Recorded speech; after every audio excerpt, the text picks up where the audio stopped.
saya masih ingat Anies Baswedan. Ketika Anies Baswedan itu dikriminalisasi, itu Pak Presiden Jokowi berbicara dengan saya. Seperti apa? Beliau sangat khawatir terhadap munculnya Anies Baswedan. Sehingga itu nyata-nyata kasus Formula E itu kriminalisasi, dan saya bersaksi itu dari perintah Pak Jokowi secara langsung.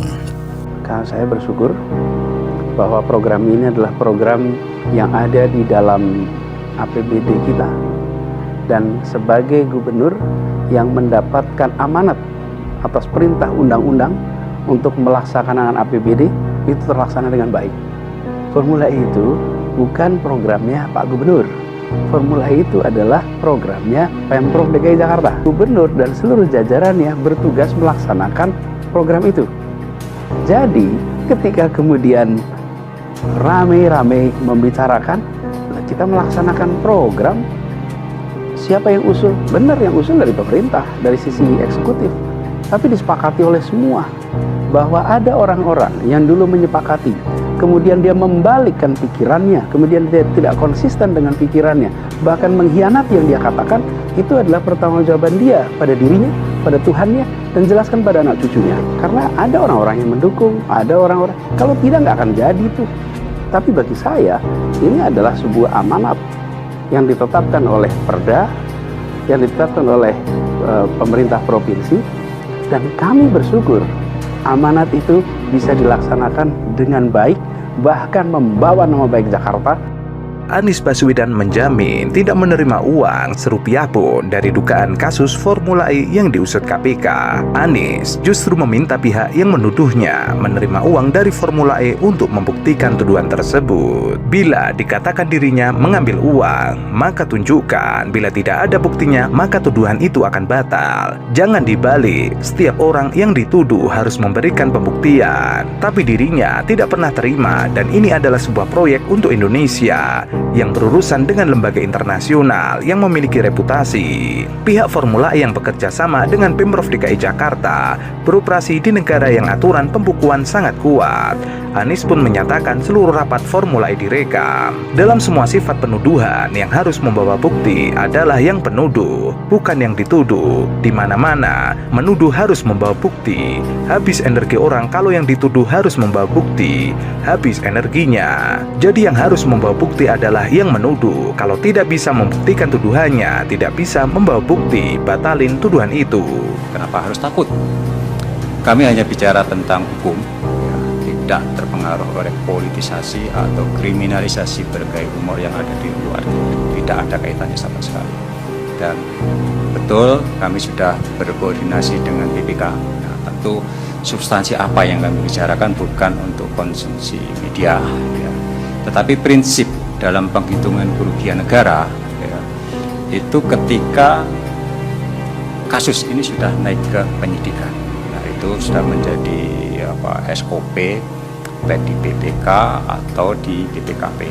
Saya 20 tahun jadi auditor, tentu memahami hal tersebut. Apakah penghitungan kerugian negara itu ikut mempertimbangkan misalnya mensrea? Oh tidak, ya, tidak. Secara normatif standar auditor itu ketika kriteria parameter itu tidak diikuti atau tidak sesuai dengan fakta, ya, kemudian berdampak pada sesuatu atau peristiwa yang lain, tidak menyimpulkan, auditor itu tidak menyimpulkan siapa pelakunya, tidak. Dia hanya sebatas mengungkap fakta. Apakah KPK sudah menemukan unsur perbuatan melawan hukum? Hari apa kemarin? Hari Sabtu, ya, tempo hari Sabtu sudah mengungkapkan nama saya juga disebut, saya tahu, ya nggak masalah juga. Berapa kali nama saya disebut Tempo? Nggak ada persoalan buat saya. Saya tidak merasa terintimidasi atau merasa seolah-olah saya dipaksa untuk menghentikan suatu kasus atau melanjutkan suatu kasus. Ya. Saya betul-betul hanya berpegang pada aturan dan kemudian bersandarkan pada alat bukti. Itu saja yang menjadi sandaran kami di KPK. Ya, kasus sudah sedikit terungkap. Ya, kami sedang mempertimbangkan juga. Ya, bagaimana kalau proses lidik itu kita buka saja, dan itu supaya masyarakat, teman-teman wartawan juga mengetahui apa sih dari hasil lidik itu yang sudah diperoleh oleh KPK, dari keterangan para saksi yang sudah dipanggil, apa yang mereka terangkan, kan begitu. Ya. Supaya apa? Ya, supaya masyarakat tidak lagi curiga, ya. Seolah-olah kami ini mengkriminalisasi seseorang. Sekali lagi saya selalu sampaikan, KPK tidak pernah menargetkan orang. Bahkan saya sampaikan beberapa kali bahwa KPK belum pernah menyebutkan seseorang itu sebagai tersangka. Apakah deklarasi capres itu akan menghalangi KPK untuk menghentikan atau melanjutkan proses itu? Nah, tentu deklarasi capres ini kan baru tahap awal. Belum tentu juga nanti dicalonkan ketika mulai pendaftaran. Saya pastikan proses penyelidikan akan terus berlanjut sampai ditemukan suatu titik terang apakah itu perkara pidana atau sebatas pelanggaran administrasi atau mungkin perdata. Nah, ini masih kami lanjutkan dan kami tidak terpengaruh dengan deklarasi yang bersangkutan sebagai capres oleh salah satu. Anies juga turut bicara soal isunya ditargetkan oleh pimpinan KPK terkait kasus Formula E. Anies yakin mereka yang bekerja di KPK secara profesional. Sekarang dirinya pun masih yakin bahwa KPK bekerja profesional.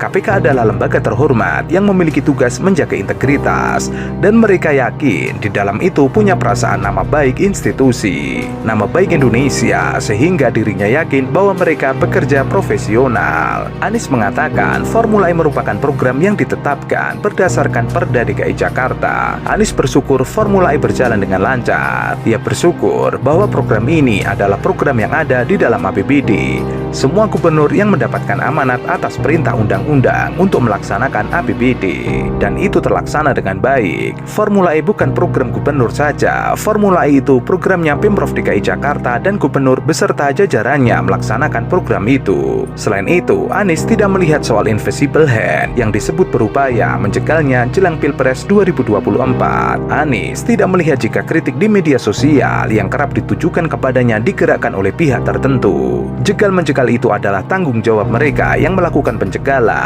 Bagi penonton, silakan menyaksikan apakah sliding tackle ini fair atau tidak. Ia mengaku jalan terus saja. Apa yang dikerjakannya bismillah dengan cara yang benar untuk kebaikan banyak orang. Sementara itu, KPK mengatakan ada dua hal yang menjadi sandaran KPK dalam memproses kasus, termasuk kasus Formula E, yakni aturan dan alat bukti. Alek mengatakan saat ini kasus Formula E sudah sedikit terungkap. Menurutnya KPK mempertimbangkan proses penyelidikan kasus Formula E